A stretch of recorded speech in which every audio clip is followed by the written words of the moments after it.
So today we're going to be looking at Excel from a sort of introductory perspective, but it's actually part of an overall series that we have. We have a three-part series that we're going to be doing basics of Excel, intermediate, and advanced. And just to let you know, when as part of this webinar, we had lots of feedback and questions. So that's definitely lots of interest in this particular topic out there with everyone. So, but unfortunately, Excel is a huge topic and it's impossible to cover all the details in just one webinar. And this is why we're going to be doing it in a three-part series over the next few months. So like I said, any questions we might not be able to handle today, do keep them in the box and we'll be able to possibly apply them to future webinars. So let's jump into it. Because this is the intro, let's talk about what exactly is Excel. I'm sure you've heard of it, but basically it's an electronic spreadsheet program. And at its core, it's basically used to store, organize, and manipulate data. Now, this data can be text, it could be numbers, and it could be formulas. And this data goes into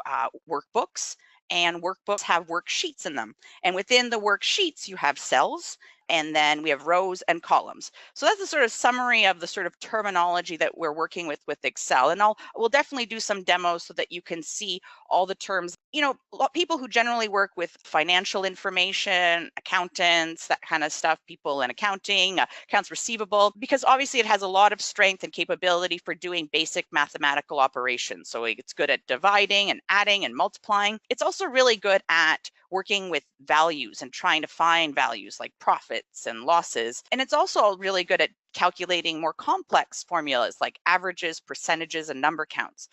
But that's the thing, not just people who are financial or accounting people. There's lots of opportunity for people who in other fields to sort of work with Excel. And actually, it's really interesting. I'll tell you a little story for me in Excel. Like I've been using Microsoft Office products for years and years, 10 plus years, but I've also always sort of shied away from Excel because as not being a numbers person, not being a financial person, I often found that I found using Excel complex. I found it kind of hard for my head to kind of wrap myself around how the workbooks and spreadsheets actually worked.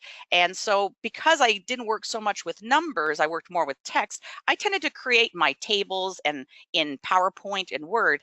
And what's been interesting though is in the past few years, as Microsoft has been evolving all their suites of Office like Word, Microsoft Word, PowerPoint, and Excel, they've done so much in the last few years to Excel that they've definitely changed it from and made it definitely more usable for people like me who are not the financial people, and made it easier to use sort of tools and one-click functions to get the functionality of analysis, of reporting. And again, I might not be doing sort of complex formulas, but there's definitely for anybody sort of organizing data information, there's lots of capability for you to use within Excel. So let's talk about it and actually dig into and jump into using Excel. So at a high level, let's talk about the navigation of Excel.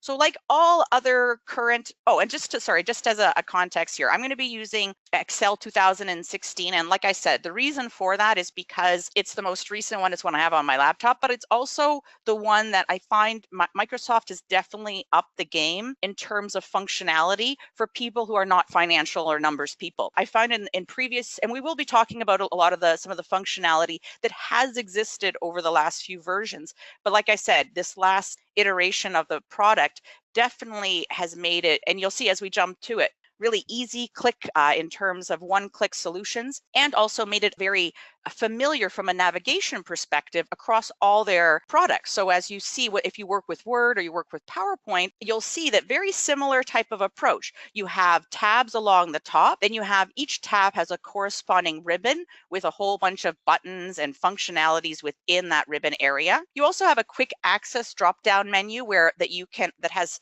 functions that are more commonly used like print and save and that kind of stuff. But that quick access drop-down menu can be customized based on functions that you may use on a more regular basis. Now, what's a little different about Excel is you also have now underneath the ribbon, you have this area called the formula bar.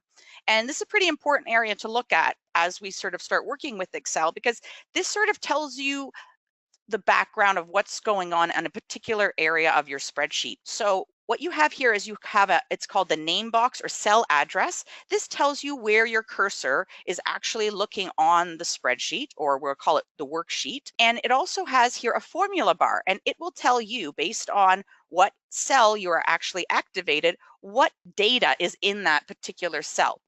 And as I mentioned, this is the whole document that you save is called a workbook. And within a workbook, you can have many worksheets. So when you create a new workbook, it generally just defaults and will give you one new worksheet, but you can easily add the plus button and add additional worksheets. And like I said, there's a whole level of complexity in future editions that, and as you get in more into the intermediate and advanced uses of Excel, that you can link these worksheets together, you can populate data across these worksheets, you can pull data from one worksheet into another, lots of functionality there. And then we're going to talk about adding data. So there's many different ways that we can add data into Excel. We can actually type data in, typical just using your keyboard. We can copy and paste data from other locations, other workbooks or worksheets, from a table in Word or other documents. And you can also import it from other sources. And what you see here is a bit of a screenshot of some of the options that are available. You can pull data from other files and other workbooks.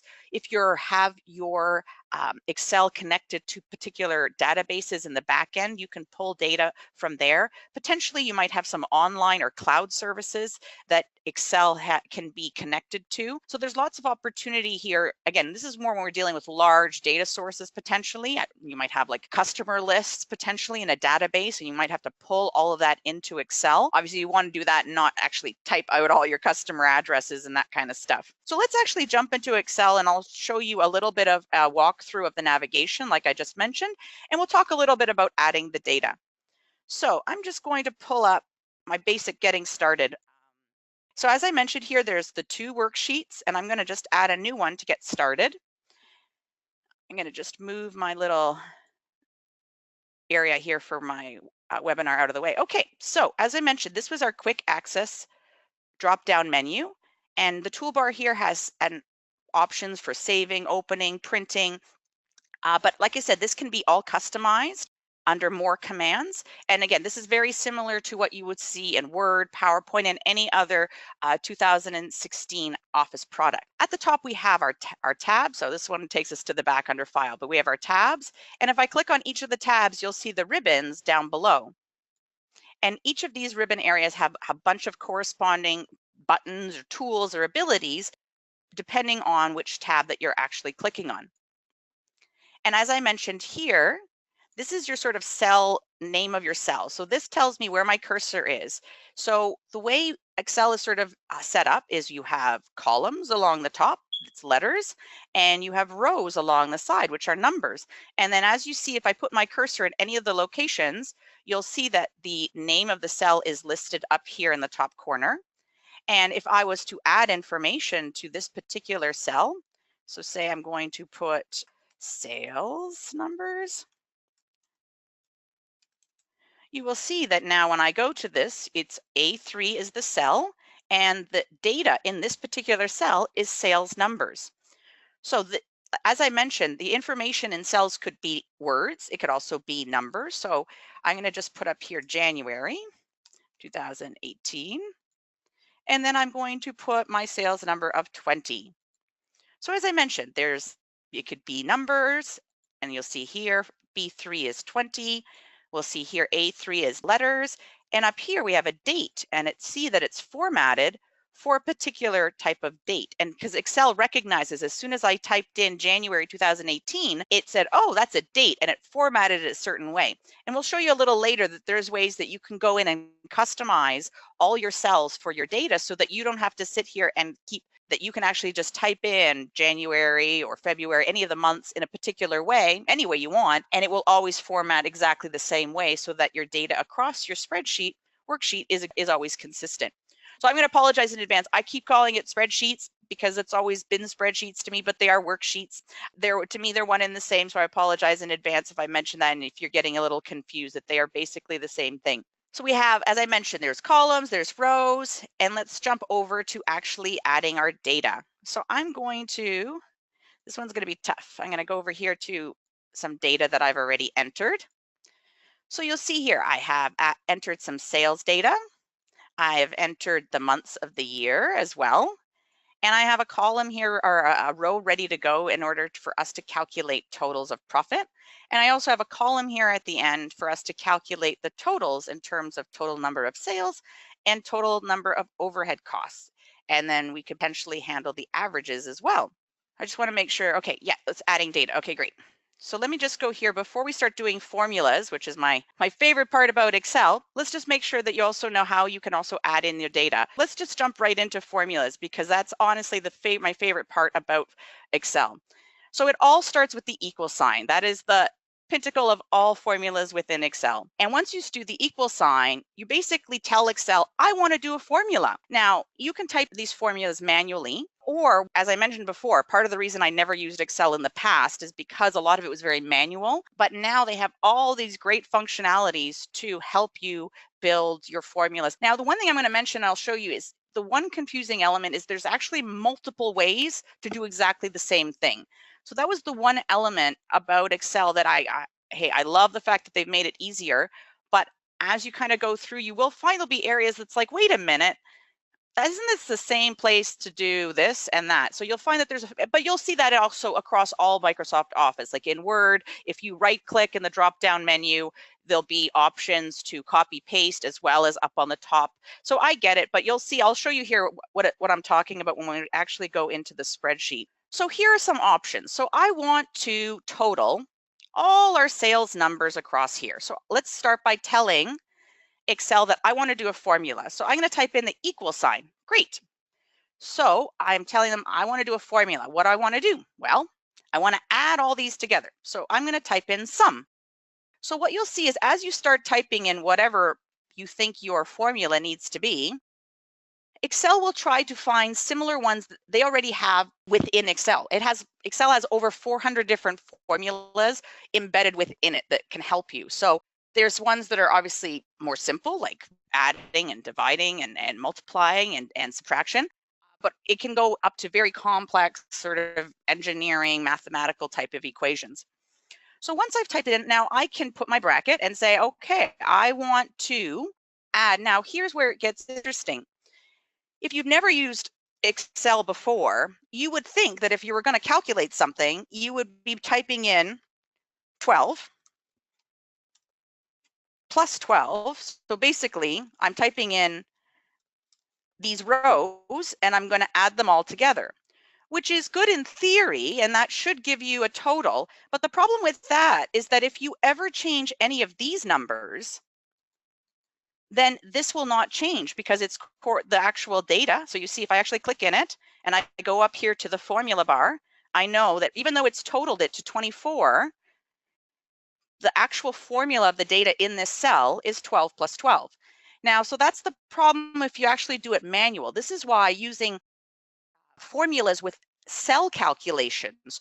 So you're telling Excel, do this calculation with the cell. Don't worry about the actual data in the cell, just do the calculation, the formula with the cell. And that gives you the flexibility to change the data and hence you not have to change the formula every single time. So let me show you how that works. So I'm going to type in equals and sum, and I'm going to add a bracket. Now I could type in, so this particular cell here is B4, so I could type in B4. So you'll see as I typed in B4, it is now highlighted this one in blue. So I'm going to type in plus, plus, and then I'm going to, what is the one beside it? C4, and I'm going to do plus. So I could keep doing that. You got to get the point over and over and over again. Now that would take a whole lot of time, especially if you had like a gigantic worksheet with lots of columns and stuff. So this is where Excel's made it much, much easier for you. So I could do the same thing, equal sum bracket, and I could just drag across. And then I can close the parentheses, or I could just press enter, and great. And you'll see that the total is there, 231.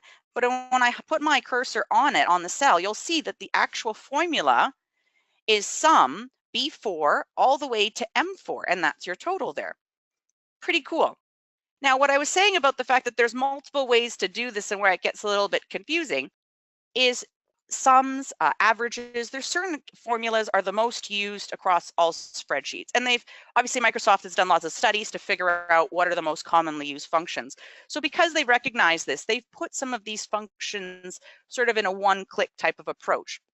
So you'll notice if I go here along the home ribbon on the top, there's an option called auto sum. If I go here and I just double click auto sum, look, I got the same amount. So Excel basically did a little bit of artificial intelligence. It decided based on its format, where it is in the cell and the data that was beside it, that it should total all this data. Now, again, sometimes it doesn't get it right, and you have to actually go in and play around with this, the information. But I love the fact that at one click, I could put my cursor here. I could go here to auto sum, double click, and it will go across and do the formula for me. Now, I'm going to just delete that. It also, if you have, there's a drop-down option here. And these are some others functionality that Microsoft has found is very commonly used. So they made it one click. So say I wanted to just one click average. So it won't, oh, it doesn't recognize the average. It wants to total these amounts. So it wants me to actually highlight it. Great. So now it gave me, so that's where sometimes it's intelligent, but sometimes you have to give Excel a little bit of help because it doesn't recognize the numbers.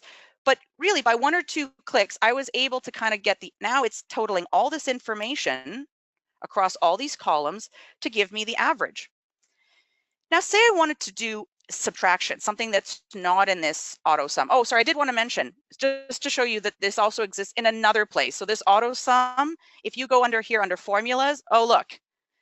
Auto sum, again, same thing. Oops, don't put that in there.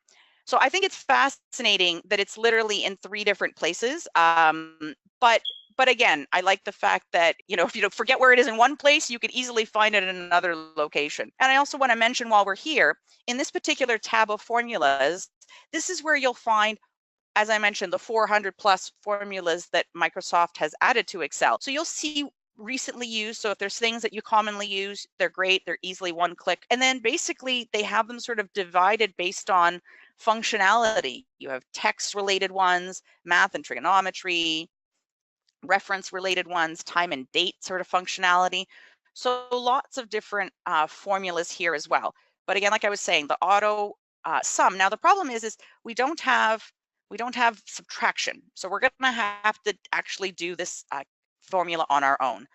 So to do this though, and save ourselves some time, we can create the formula once and then copy it across. And that's one thing I really love about Excel is, now again, sometimes the intelligence isn't right on, but generally I'd say 90% of the time it's quite on top of it. So let's get started with this equation. I want to do sales minus overhead to give me my profit.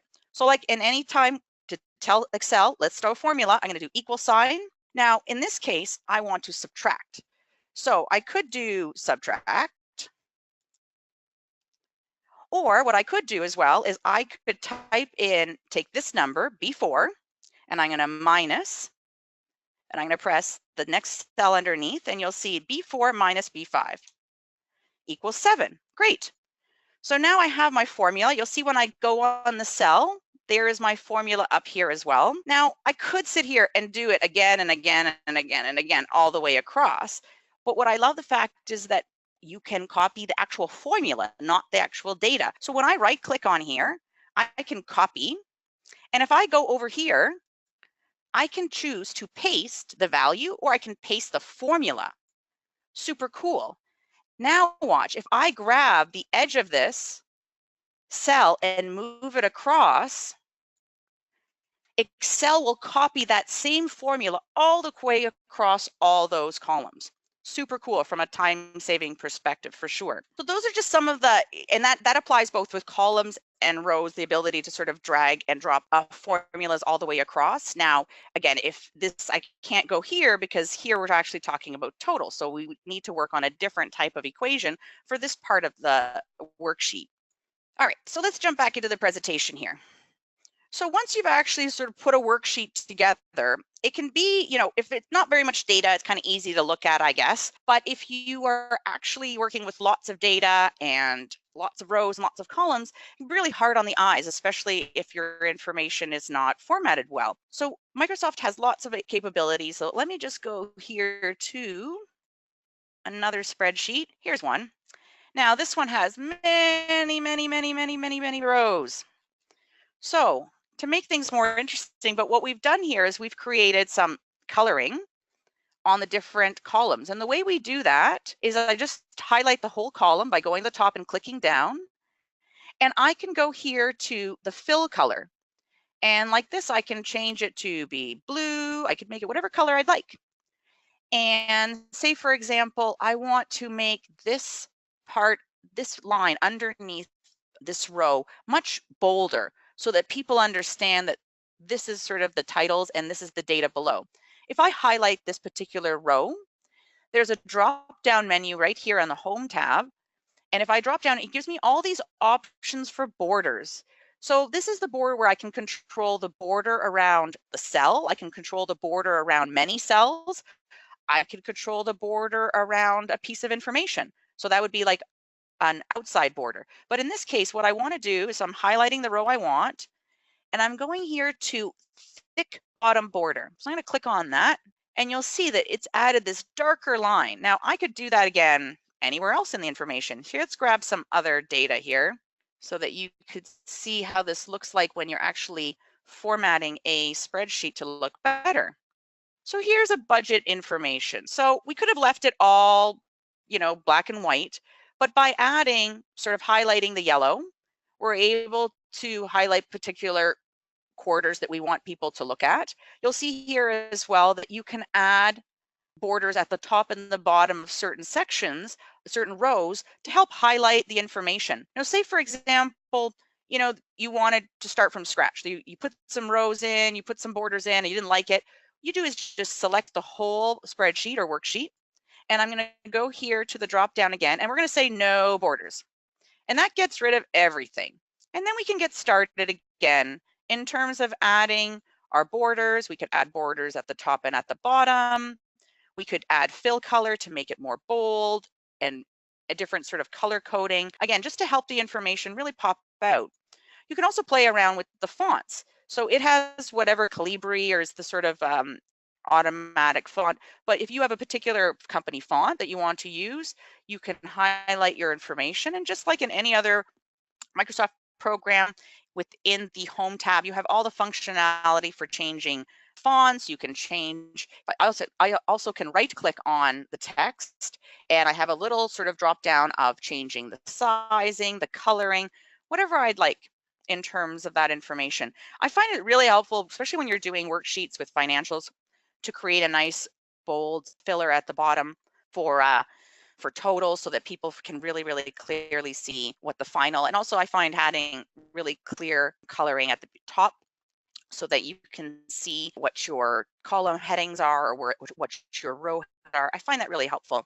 So once you've sort of added your data and you're working, you have a worksheet with usually looking sort of like a table of data. Sometimes, obviously, if the data is not very complex, you can look at the information that way, and it's not a problem. So let's take a look at that. So for example, here, the sales data. This isn't that complex to look at, right? Like, we're really looking at 4 quarters. We're looking at 4 different regions. The numbers aren't that big. So from a presentation perspective, possibly from an analysis perspective too, it wouldn't be too hard to do that in this type of information. But what if you have a lot more information? What if you have like lots of information and you want to see it? And this is where charts definitely help visualize your information so that you can analyze it more effectively. So the way we do that is, so here's one I already created, but I'm just going to delete that for now and just show you how I did that. So here's some sales data. Now, for our meeting, we want to sort of compare our sales based on the different regions and our different products. Now, when you're creating a chart, you can decide and you can tell Excel what values, which rows and columns you want to include in the chart. It doesn't necessarily have to be everything. So I'm going to get started because I don't find it valuable to add the totals into the chart, because we're doing, for this example, we're doing a comparison analysis. So the totals aren't really going to help us in this instance. We really want to look at products and regions. So I'm just going to go here and I'm going to highlight the products and the regions. And then I'm going to go along the top to insert. And then we have the option here of all these charts. There's a whole sort of area. Now, a great addition to, again, 2016 is, in the past, this always existed. You could always go in here and pick a chart, and there's different drop-down menus. There's bar chart, column charts, bar charts, pie charts, whatever you'd like. But feature with 2016 is now PowerPoint has, or sorry, Excel has this recommended charts. I love this because one of the most commonly asked questions people ask is, what chart, because there's so many different charts, what chart should I use to best show my data? So the fact that it has some intelligence, it will kind of look at your data and just, you know what, as much as you might like pie charts, that's probably not the best way to display this type of data in a pie chart. Probably a bar chart is a more effective, or a column chart or stacked bar is the best way to show it. So I'm going to decide, you know what, this is going to give us a better sense of units for the product. So I'm going to go with that one. Great. And I love the fact one click and they have Excel has generated a beautiful chart for me. Now I can go in and do some customizing. Now when I actually have my chart selected, you'll notice that a little tab appears up here at the top called Chart Tools. Very similar, again, like Word, PowerPoint, similar functionality. So, but you see it disappears when I'm not on the chart. So if I select the chart, it comes back again. And what it tells me is I have two tabs here that are specifically for helping me format my chart. So there's Design. So change the color scheme. So say I don't like this color scheme, oops. I can change the actual colors and make it all one color or multicolored. They also have some just stylistic formatting. Say you want it to be sort of, this has like a grayed background, some shadowing. This one has a more 3D beveled effect. This one has a sort of graded shade. So we have some functionality to add some, different look or style to your particular chart. You can also play around with formatting. So I can go in here and select each particular bar and actually change the color manually. So say I have a color shade for my brand, I can go in and enter those colors and make sure that my chart matches my branding colors. I can go in also and change the, say I want to change the title to sales data. I can also make decisions about how big or small, say that I'm finding this a little bit too small to read.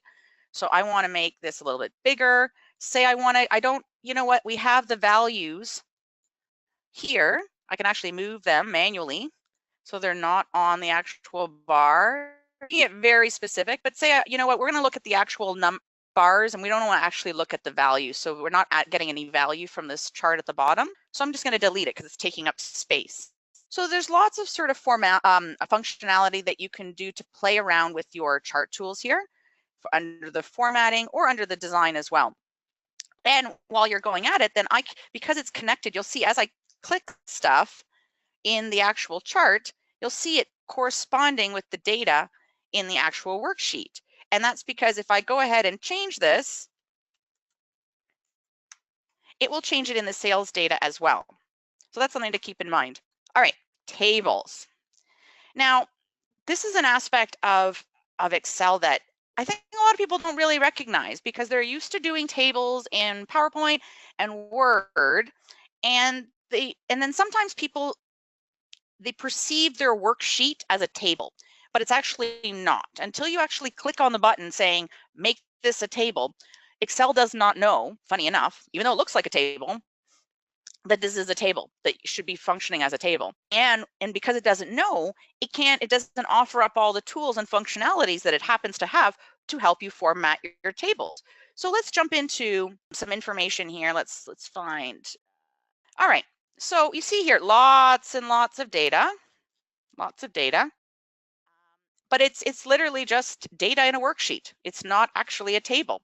So if I want to make this a table and tell Excel, hey, I want you to recognize this as a table and hence give me all the tools that are available, I'm going to select all the data and I'm going to go here to insert and I'm going to select table.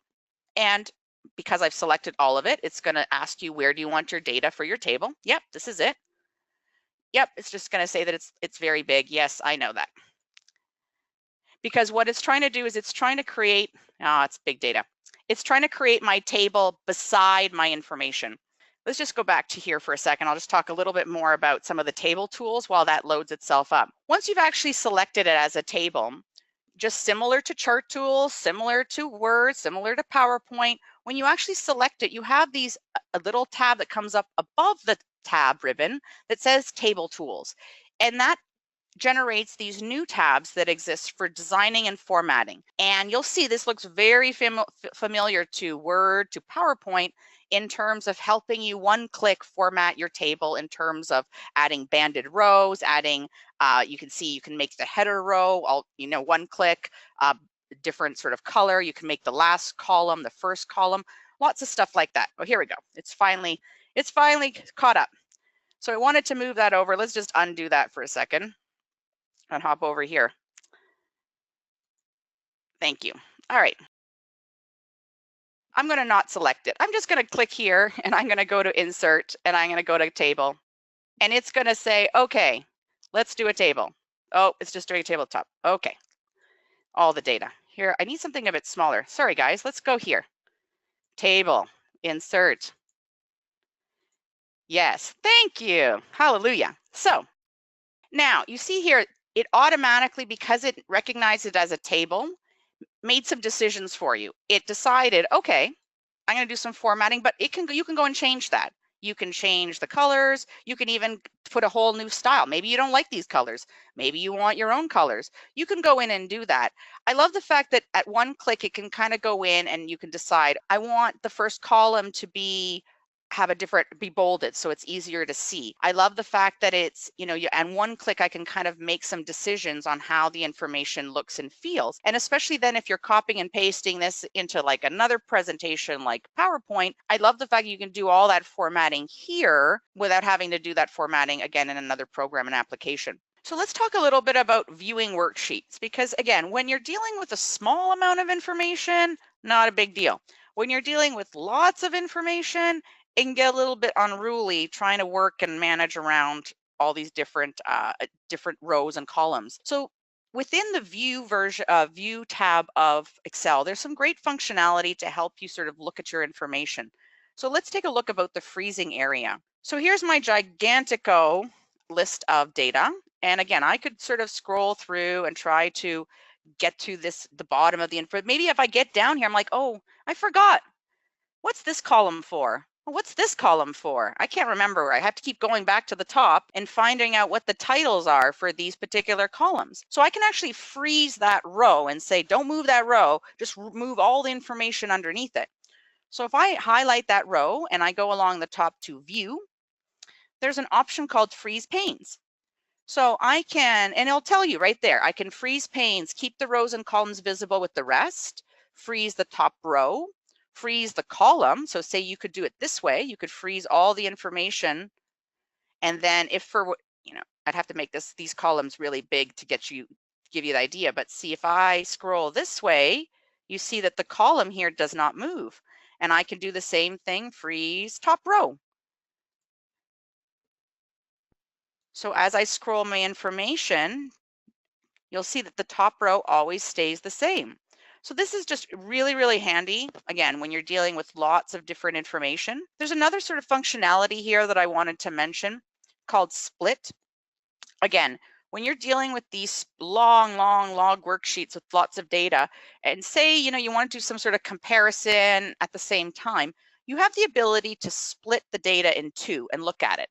So say I'm going to go down here and split it in half. I'm going to go here to row 100, and I'm going to click the option here to split. What you'll see is a little line appears along the middle of my worksheet. And now when where'd it go? I lost it. There it is. Okay, here it is. I'm going to go here to split. Oh, it's getting confused because of my because I have my freeze planes. Let's unfreeze this. So actually, because I have my freeze pane on, is that very interesting? It wants to do both of it at the same time, but you'll see I can scroll through this information here independently of this information. So this is super handy. Like say, you were looking for different records and you wanted to find and compare different records. Again, I've seen some people have literally one worksheet open, jumping to another worksheet, back and forth, when really you can have all the same data in one place. And then you basically sort of just, like I said, scroll through it and slice it and actually look at the data. And you're really not doing anything to the data, you're just looking at it differently. So again, this freeze pane is very helpful, and also the split very helpful when looking at your data. All right, let's talk a little bit about saving and printing, just because printing in itself at Excel can be a little bit of an exercise in patience sometimes, because again, if you have a very small worksheet, not a big deal. But when you're dealing with very large files, like this one, for example, with lots and lots of data, or where's this one? Another one that I had here that was very wide, this budget one. So it's how do you fit this all on one page? For example, say you wanted to hand it out to your team and you didn't want it going across many pages. How do you do that? So first off, let's talk about saving. So I'm going to go here to the File tab, and this takes us to the Backstage view, which is very similar like all other Microsoft products. And I'm going to go here to the Save option, which it's already saved, but I'm going to go here to Save As. And similar to other products, other Microsoft Office products, I can decide on the name, where it goes. I can decide whether I save it on the cloud or whether I save it on this particular PC. But I'm also, in this case, I'm also going to just go here to Print. So in the print option here, you'll see that, and what's interesting too is sometimes you might say you want to send, some financials to someone, but you want to send the spreadsheet. You want to send like a PDF. You can also print to PDF. So it functions very similar to a printer. But what you'll see right now is, my budget is cut off and it's going across 3 pages. That's not very convenient at all. So you have some options here. You can change the orientation, make it wider. You can also make some decisions on whether you want to just print the active sheet or the entire workbook, or a particular selection that you want to make. In this case, I'm going to just do the active sheet. We can also make the like you see right now, the margins are pretty big. So maybe I want to make the margins a little bit more narrow. Ooh, it's still not quite fitting the way I'd like. So we have some options here to go to page setup. So you can actually get to this again many places, but I find it easier here in this print option section of Excel. And it will open up this little box that gives you options. So you can adjust, so you can shrink this actual whole worksheet down so it fits on one page or fits it by 1 page wide by 1 page tall. I also love the fact that you can add a header or a footer type of thing. So say you want to change the title. You want it to say budget projections, and maybe you want to add something like confidential.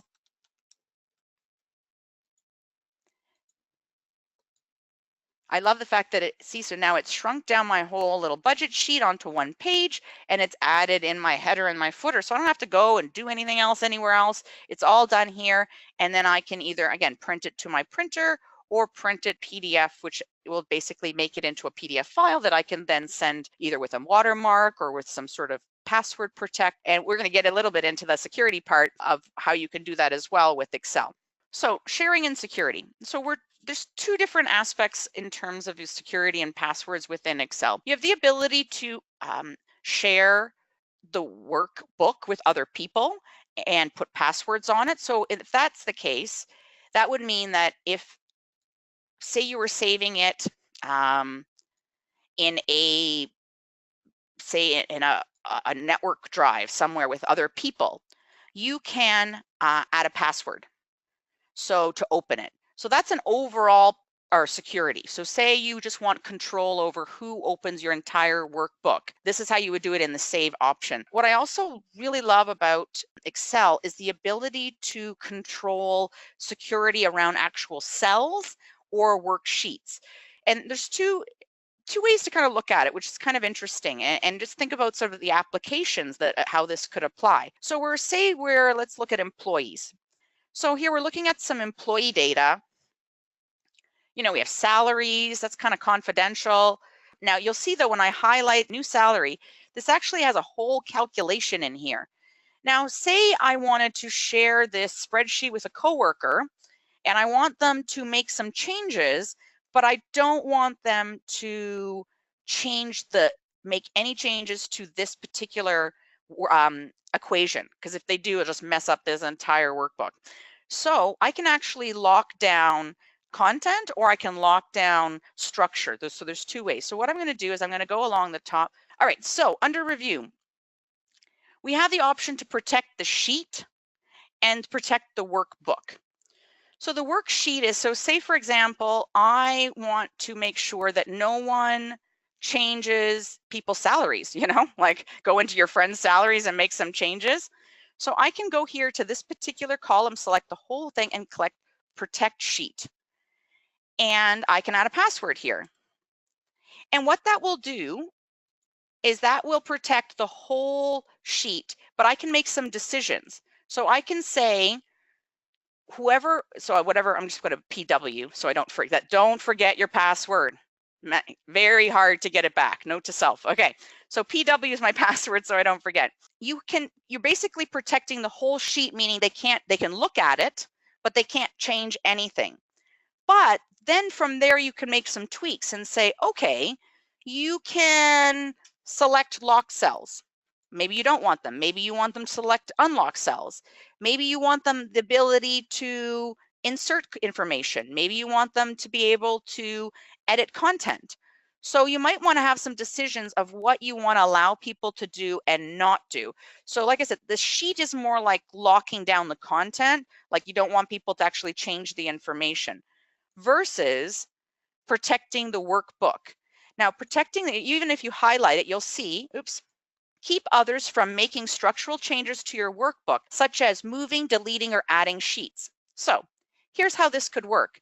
Say, for example, I wanted to share this spreadsheet with my coworkers, and we wanted to talk about hiring dates, we want to talk about years, but I didn't want people to see people's salaries. So what I want to do is I'm going to hide this column. So I'm going to right-click on the column and go to hide. And I also don't want my coworkers to see everybody's new salaries. So I'm going to hide that one. Now what I'm going to do is I'm going to protect workbook, and I'm going to put a password.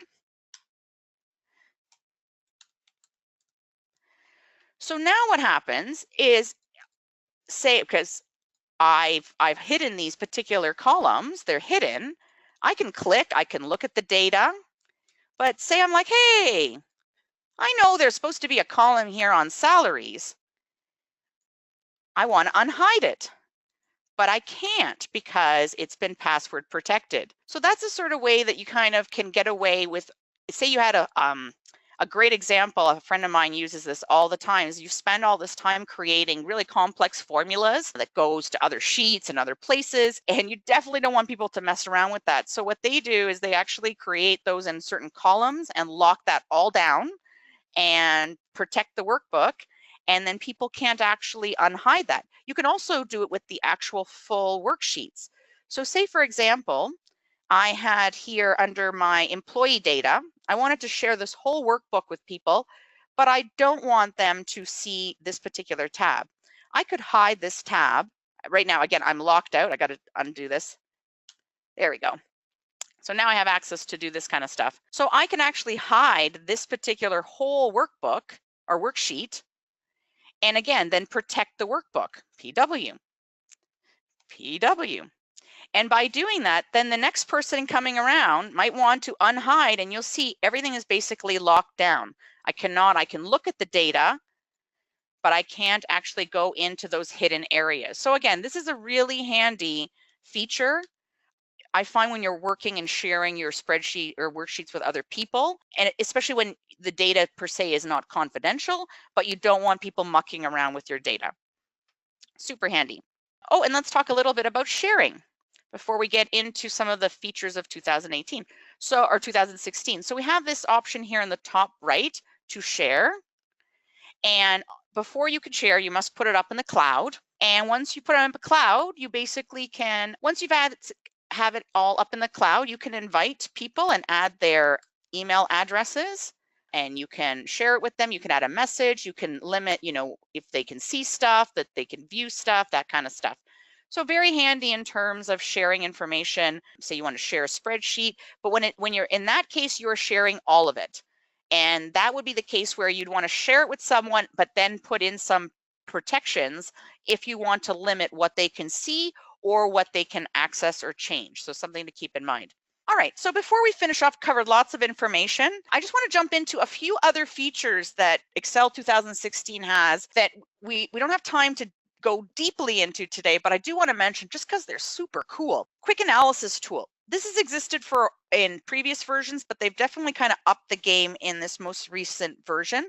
So I'm just going to quickly bring up just a spreadsheet of sorts. So basically they have exactly what it did, a quick analysis tool. Excel looks at your data. If you highlight a chunk of data, and this little new box will come up in the bottom corner called quick analysis. And when I click on it, it basically gives me options that I can do totaling. So say I wanted to do some basic totals and stuff. I want to do some formatting. I wanted to add some color charts. I wanted to add bars values to make it easier to see what the totals are. Say I wanted to just highlight those greater than a certain amount. Okay, say I want to just highlight the cells that are greater than 50. Okay, great. Wait, I've had too much stuff going on, so it's kind of hard to see.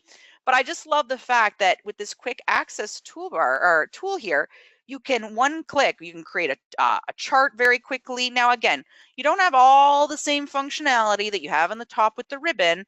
But again, for just quick and dirty getting stuff done, I love that they've added this quick analysis tool. And like I said, and it's quick analysis, this doesn't work really well, I've noticed, with really long pieces of data, like long, lots of rows, lots of columns, maybe not as effective, but definitely was sort of quick and dirty, like table like we have here, very easy for formatting information. We'll also talk a little bit about some of the new charts that Excel has added. So I'll just quickly show them to you here. They're super cool.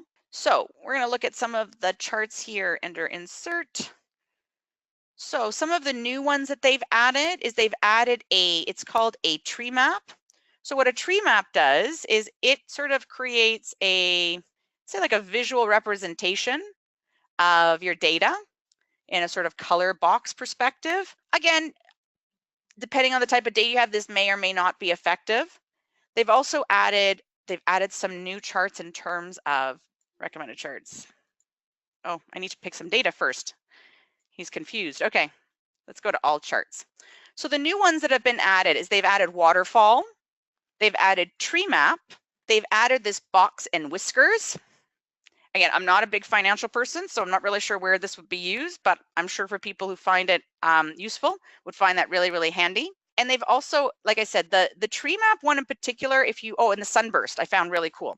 Now, again, if the type of data, you need to have the right type of data to use these types of charts, because if not, they really aren't, and that's why I really like the fact that Excel now has this recommended charts, because like I said, even though you might think the tree map's really cool, it may not work with the actual data that you are using that particular day. Let's talk about, 3D power maps.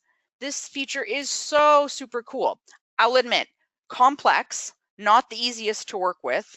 But for applications where if you're in your business and you have latitude and longitude addresses and you want to strategically map your data, your sales, your customers, and you happen to have those locational data, the 3D Power Map feature is just like game changing in terms of that, like I said, being able to visualize your content on a map of the world, or you can even import your own maps and but again, I'll tell you right now, it's not the easiest to use. I'm not even I'll show you where it is. But like I said, you need to have the right kind of data in order for it's right here under Insert, under 3D Map, and it will open up its own little box. But like I said, it doesn't work with any data. It needs to work. It works with latitude and longitude and address data. It needs that. It needs to recognize that. So that's that's a webinar in itself. But I do want to mention it because I just thought for people who are in the type of business where you have that type of data, this could be honestly a great tool for marketing, sales, planning, that kind of stuff. And last but not least, pivot tables. Pivot tables are life altering, let me tell you. Pivot tables have existed for a while, but like I said, like anything else, Microsoft has definitely upped their game in terms of how pivot tables work and their functionality and how much easier they are to work with. So I'm just going to close out of here. Now, so we have some data. So in a nutshell, I'll just read it here. Pivot tables, they take your data and they summarize it. Now you could do that like we did with our tables here. You know, we could go here and do grand totals. We can do totals there. We could do that kind of stuff. But, oh, actually, let's look at some more complex data. I think this would look better with this data. Here we go. Let's close out of that and erase that. All right. So here we have some pretty complex furniture sales data. And so this is a lot harder to analyze. So we've done summaries, we know items, we know totals, we know dates, we know regions, but this is a lot of information to kind of go through and try to figure out how did we do in our sales. So this is where pivot tables is like one click, basically reporting, and then I'll show you what you can do with it. So, and that's, again, I'm going to show you how the intelligence works. So I'm going to go up here under insert. So we have the option for pivot tables, and love it, 2016, now we have the option for recommended pivot tables.